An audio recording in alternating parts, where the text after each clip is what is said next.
Bien, bonjour à tous, j'espère que vous allez bien. Bienvenue dans cette vidéo et ce qu'on va faire ici, c'est corriger une petite partie de l'examen blanc que je vous avais donné pendant les vacances. Et il s'agit de faire la correction de la page 2 de l'examen et donc de la question 2 à la question 4. Commençons tout de suite par la question 2. Ici, vous avez une question typique où on vous donne le graphique d'une fonction et vous devez retrouver le domaine, l'ensemble image, les racines, l'ordonnée à l'origine, le tableau de signes, le tableau de variation, ainsi que données minimum et maximum. Si on regarde cette fonction, on peut remarquer que là où elle s'étend sur l'axe des x, c'est à partir de moins 3,5. C'est la plus petite valeur que la fonction peut atteindre pour les abscisses sans l'atteindre, puisque moins 3,5, ici on a une boule ouverte, et donc ça veut dire que la fonction n'existe pas en moins 3,5 exactement. Alors, moins 3,5, on peut aussi l'écrire comme moins 7,5. Et donc, en commençant de moins 7,5, sans prendre moins 7,5, on commence le domaine de la fonction. Ensuite, eh bien, si on suit la fonction, on peut remarquer qu'on aura des abscisses jusque 1. 1 est aussi une abscisse pour la fonction. Et puis, en 1 exactement, on a une boule fermée, donc 1 fait partie du domaine de la fonction. Juste après 1, on a de nouveau des valeurs du domaine, puisqu'on peut continuer à prendre des x jusque 4, et ça fera toujours partie du domaine. Une fois qu'on dépasse 4, eh bien la fonction n'existe plus. Donc la fonction s'étend de moins 7,5 non compris à 4 compris. Ensuite, lorsqu'on s'intéresse à l'ensemble image de la fonction, c'est l'ensemble des images. Donc on va regarder comment s'étale la fonction verticalement. Alors on peut remarquer que la valeur la plus basse que la fonction rencontre, c'est moins 2. Si on se place en moins 2, on voit que la fonction ne peut pas aller en dessous de moins 2, mais par contre, elle ne peut pas non plus avoir la valeur moins 2. Donc, l'ensemble image commencera en moins 2 sans prendre la valeur moins 2. Et puis, au fur et à mesure qu'on monte, on a toujours une intersection avec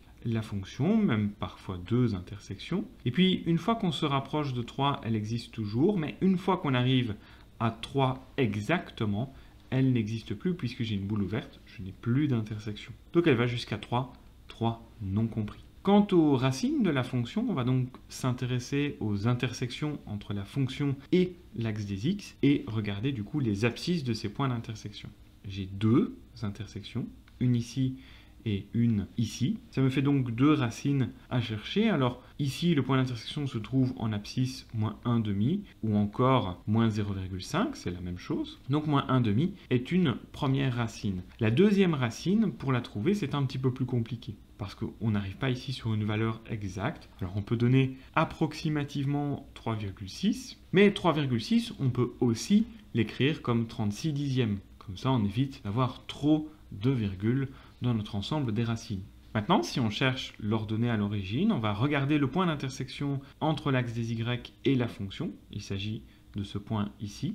Et du coup, on aimerait bien savoir à quelle hauteur se trouve ce point. À quel y, quel est le y de ce point. Alors, on pourrait donner environ 0,3, mais il y a moyen d'être vraiment précis. Vous pouvez remarquer que cette partie de la fonction à gauche est une partie de droite. Bien, on peut rechercher la pente de celle-ci, et pour trouver la pente, on peut prendre deux points, le point 1, 1 par exemple, et le point moins 2, moins 1, qui se trouve ici. Entre les deux, on peut constater que lorsqu'on avance de 3 unités, on va monter de 2 unités. Ce qui signifie que la pente de cette partie de fonction vaut 2 tiers. Si je pars du point 1, 1 et que je recule d'une unité, je vais descendre de 2 tiers d'unité, puisque la pente vaut 2 tiers. 1 moins 2 tiers fait 1 tiers, donc la valeur précise de l'ordonnée à l'origine est 1 tiers.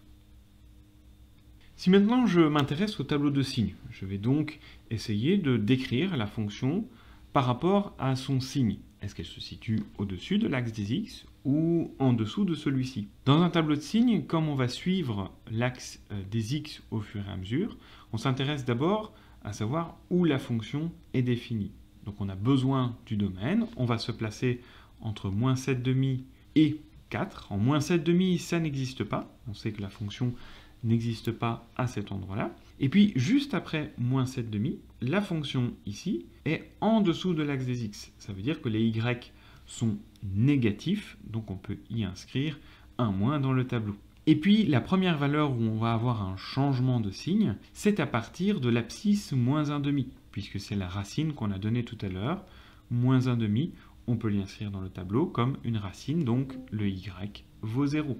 Après, la fonction est tout le temps positive jusqu'à arriver à notre deuxième racine qui est 36 dixièmes. On a une deuxième racine, vous pouvez l'écrire comme 3,6 si vous le souhaitez.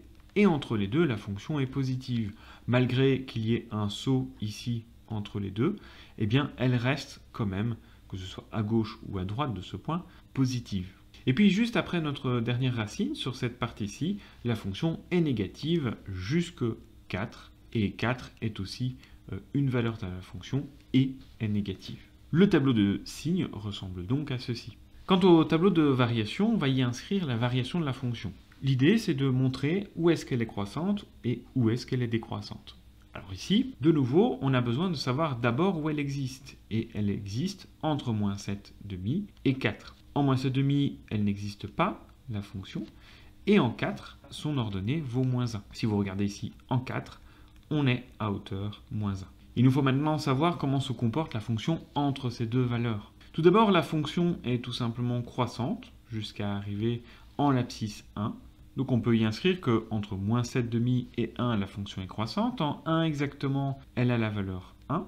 Et puis, juste après 1, une fois qu'on arrive de ce côté-ci, à droite de 1, on voit que la fonction est décroissante. Donc si je prends quelques valeurs juste après 1, on se rend compte que c'est décroissant jusqu'à arriver à ce point-ci qui est d'abscisse 4. Donc entre 1 et 4, la fonction est décroissante. Maintenant, la dernière partie de la question nous demande les extrémas.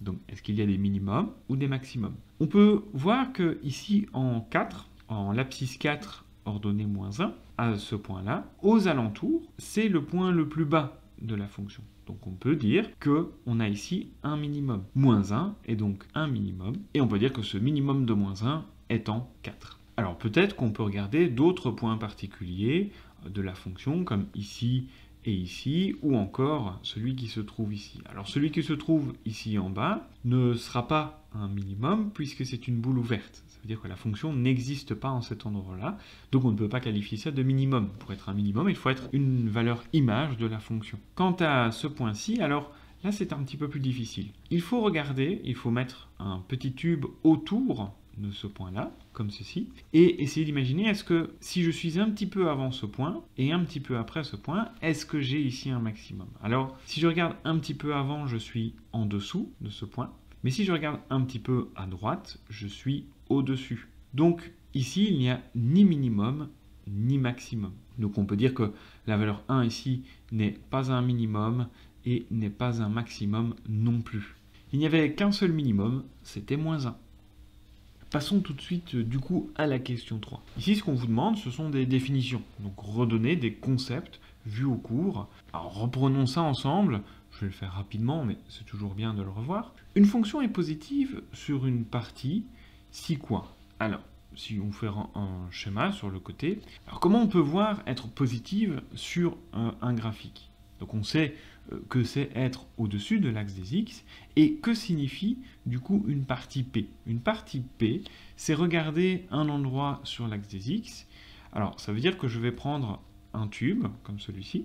Donc je vais ne m'intéresser qu'à une partie de la fonction. Donc je vais regarder uniquement cette partie-ci de la fonction. Ça, c'est la partie P. Sur cette fonction, eh bien on voit que chaque fois que je vais prendre un X dans cet intervalle, peu importe celui que je prends, 2, 3, ou ça dépend des valeurs dans cet intervalle, eh bien ce qu'on peut remarquer, c'est que son image, le f de x, sera toujours du coup au-dessus de l'axe des x. Donc je peux inscrire que pour n'importe quel, c'est pour ça le a à l'envers, pour n'importe quel x appartenant à cette partie mentionnée dans la définition, eh bien je peux dire que son image, f de x, sera plus grande ou égale à 0. Si on avait dit strictement positif, j'aurais dû mettre strictement plus grand que 0, mais ici c'est juste positif. Donc si à chaque x, l'image est plus grande ou égale à 0, eh bien on aura d'office que la fonction se situe au-dessus de l'axe des x. C'est ainsi qu'on définit positive. On nous demande ensuite f atteint un minimum en A sur une partie P. Cela signifie que si je regarde n'importe quelle fonction, comme celle-ci par exemple, eh bien je peux m'intéresser à une partie du domaine, par exemple cette partie-ci, on peut remarquer que du coup, on a un point ici qui est le plus bas de la fonction, et que du coup, l'image la plus petite possible qu'on peut atteindre, c'est celle en A qu'on va noter f de a. C'est ça la valeur la plus petite que la fonction atteint. Ça veut dire que peu importe le x que vous allez prendre, juste à côté, comment sera son image? Elle sera d'office plus grande que l'image de f de a. Donc, on a bien ici un minimum en a. Comment on le note mathématiquement? Eh bien, on dit que voilà, quel que soit le x que je prends dans cette partie, en orange, eh bien, son image, son f de x, son y, est plus grand que l'image de a. Quant à la dernière définition qu'on vous demande, une fonction f est strictement décroissante sur un intervalle. Strictement décroissante, alors on imagine bien que ça veut dire que la fonction descend sans jamais avoir de palier, mais pour être un peu plus précis, pour le définir mathématiquement, on avait donné cette définition suivante. Alors on prend du coup un intervalle, imaginons cet intervalle-ci, que je vais appeler i. Sur cet intervalle-là, on peut constater que la fonction est décroissante. Elle est d'ailleurs décroissante ailleurs, mais ici n'est pas la question, puisqu'on s'intéresse juste à l'intervalle i. Sur cet intervalle-là, je me concentre du coup seulement sur cette partie-là de la fonction.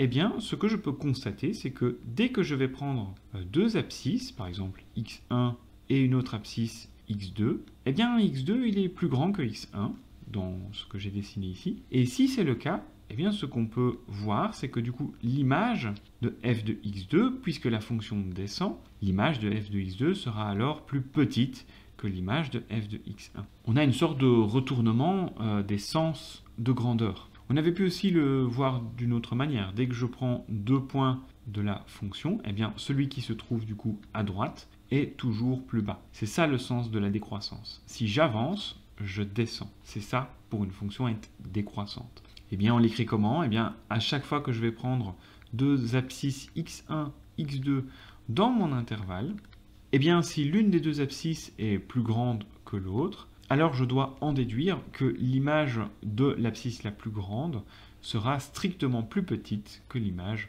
de la plus petite. Et c'est ici que j'ai besoin des symboles strictement pour montrer que la fonction est bien strictement décroissante.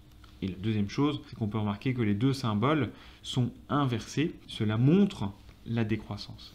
Bien, la question suivante, la question 4, est une question sur la croissance d'une fonction, a priori, sur un intervalle -2, 3. On nous demande de dire si cela est vrai ou non, et puis ensuite d'expliquer de manière détaillée. Alors, pour savoir si une fonction est croissante sur un intervalle, d'abord, on doit s'en référer à la définition de croissance. On sait qu'une fonction est croissante, pour rappel, lorsque, à chaque fois que vous prenez deux abscisses x1 et x2 dans un intervalle, ici l'intervalle en particulier, c'est -2 à 3, eh bien il faut que si l'une des deux abscisses est plus grande que l'autre, eh bien ce soit le cas aussi, il faut que les images soient dans le même ordre. Concrètement, dans cet énoncé, on nous parle de l'intervalle -3, 2. L'intervalle -3, 2, c'est celui-ci. C'est celui à partir de l'abscisse -3 jusqu'à l'abscisse 2, et l'abscisse 2 est comprise. Sur cet intervalle, eh bien, la partie de fonction que l'on va prendre en compte, c'est cette partie-ci, avec le point qui se trouve ici en bas. Et donc la question c'est, est-ce que sur cette partie-là de fonction,